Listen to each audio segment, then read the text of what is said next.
kami adalah perusahaan yang hanya memikirkan kita bisa dapat barang layak dijual, produksi lagi, barang layak dijual, produksi lagi, terus seperti itu.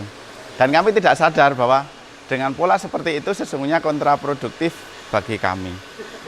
Tapi setelah kami dibimbing oleh tim Badan Standarisasi Nasional, timnya, itu manfaat yang kami rasakan sangatlah besar.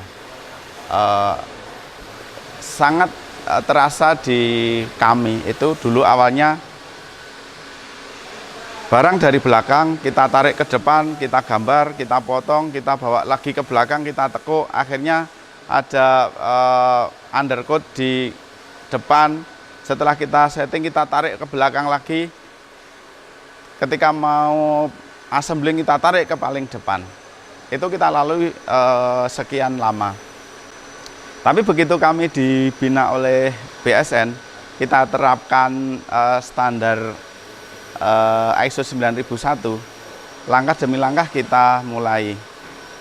Kita mengikuti apa yang disarankan dari BSN, dari penataan bahan baku kita taruh di paling depan, terus berikutnya di proses drawing atau gambar, setelah itu cutting, setelah itu masuk lagi ke posisi bending, terus sampai ke undercoat, sampai ke setting awal, ke finishing, baru kita tarik ke depan di assembling. Dan di situ terjadilah QC. Setelah di posisi terdepan inilah barang sudah siap kita luncurkan.